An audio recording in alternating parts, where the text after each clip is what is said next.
வணக்கம் நண்பர்களே, நான் உங்கள் பாலாஜி எலைஸ் பவிஷ்யமார். குரு வணக்கத்துடன் இன்றைக்கி டாபிக் உள்ள போவோம். நம்ம பார்த்துட்டு இருக்கிறது என்ன அப்படின்னா, லைவ் ரீப்ளே அப்படின்ற ஒரு தலைப்பின் கீழே பார்த்துட்டுருக்கோம். இந்த லைவ் ரீப்ளேனா என்ன அப்படின்னா, வாரம் நான் செய்கிற லைவில் கலந்துக்கிட்டு லைவ் சேட்டுன்னு இருக்கும். அந்த லைவ் சேட்டில் நீங்கள் கொடுக்குற கமெண்ட்டில் ஒரு நல்ல கமெண்ட்டை தேர்ந்தெடுத்து அந்த கமெண்ட்டுக்கு ஒரு ஜாதக விளக்கம் கொடுக்கறது தான் இந்த கான்செப்ட். லைவ் முடிஞ்சதுக்கப்புறம் நீங்கள் போடுற கமெண்ட் கிடையாது, லைவ் நடக்கும் பொழுது. சரி, அப்படி பார்த்தா இந்த ஒரு கமெண்ட், இப்போ கமெண்ட் வரும் பாருங்கள், உங்களுக்கு டாப் ரைட்டில் இங்கே டாப் லெஃப்டில் கமெண்ட் வரும். ஜெயபிரதா, தொழிலதிபர் ஆவேனா குருஜி, பிஸ்னஸ் மீது அதீத ஆவம், பொருளாதார கிரகம் அமைப்பு எவ்வாறு உள்ளது குருவே? 31/7/1996 5:40 AM மதுரை. சரி, அவங்களுடைய டீட்டெயில்ஸ் கொடுத்துட்டாங்க. சரி, ஜாதகத்தை போட்டு பார்ப்போம்.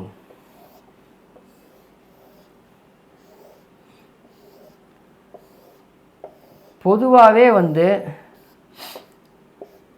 ஜாதகத்தை போடுறதுக்கு முன்னாடியே ஒரு சில அமைப்புகள் நான் சொல்லுவேன்.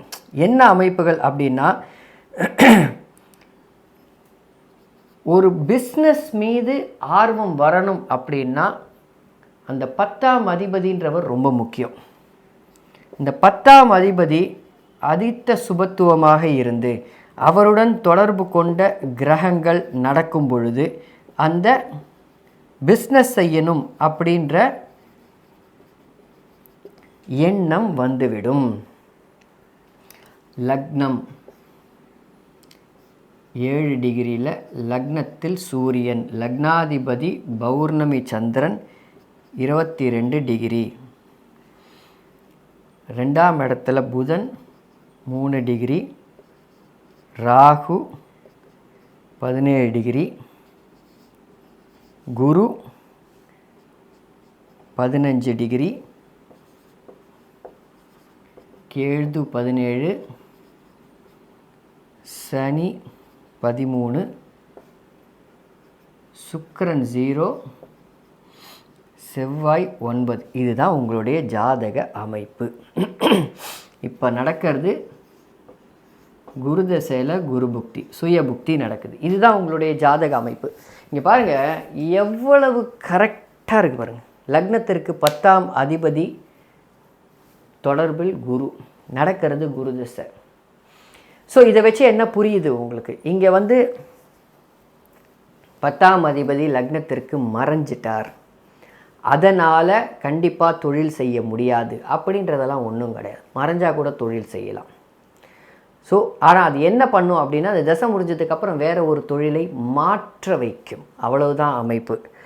நீங்கள் பார்த்தீங்கன்னா இப்போ லக்னமே பார்த்தீங்கன்னா, லக்னம் சூப்பராக இருக்குது, தகன்னு இருக்குது. பௌர்ணமி சந்திரனுடைய பார்வையில் சூரியன் ஆட்சி செய்யும் அதாவது சூரியன் இந்த இடத்துல உங்கள் குணம் எப்படி இருக்கும்ன்றதை பார்க்கணும்.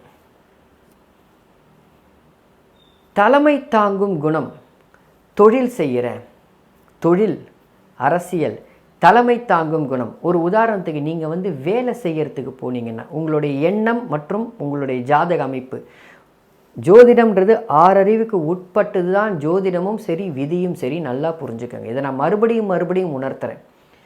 நீங்கள் ஒருத்தர் கீழே ஒரு கம்பெனியில் இந்த குருதசையில் வேலைக்கு போனீங்கன்னால் நீங்கள் குறைஞ்சபட்சம்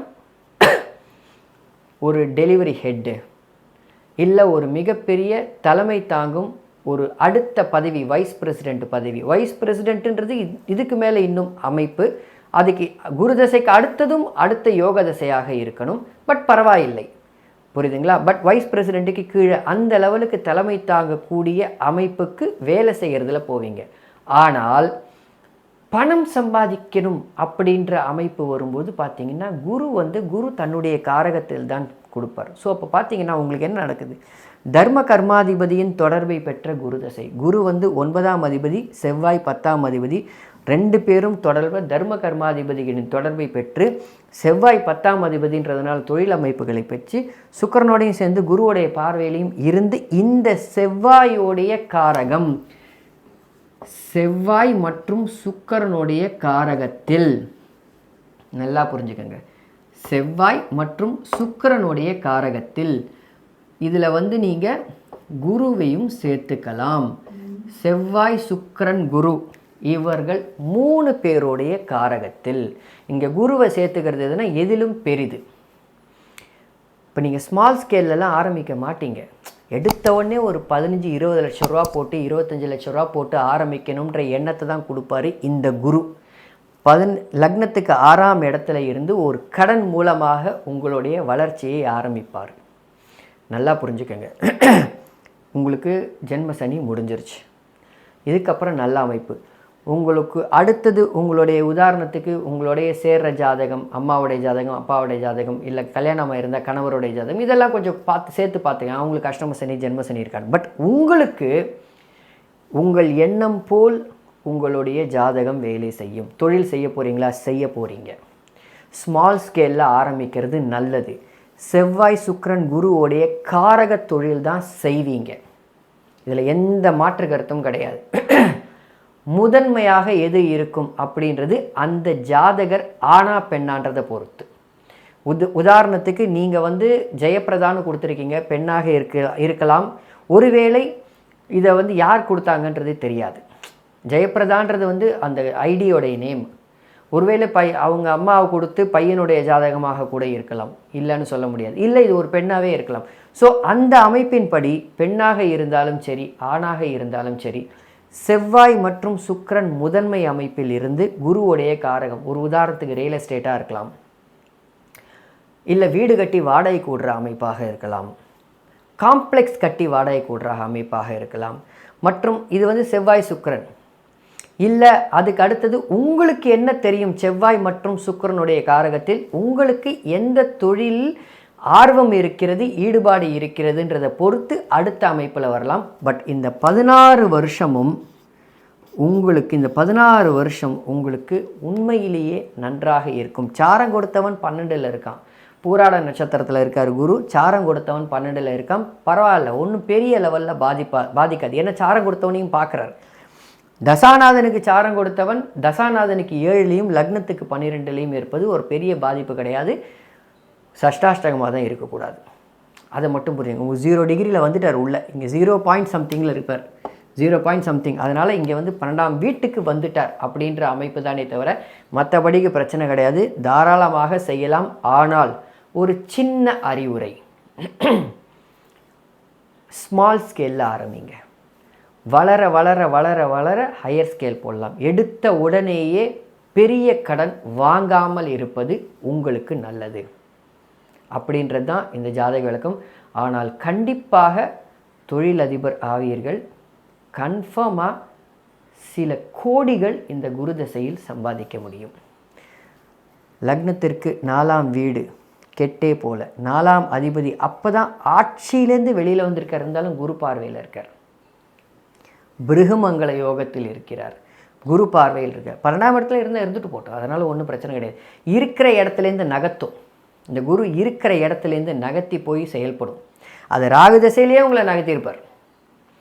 ராகு தசையிலே இருக்கிற இடத்துலேருந்து உங்களை நகர்த்துகிற அமைப்புகள்லாம் நடந்திருக்கும்.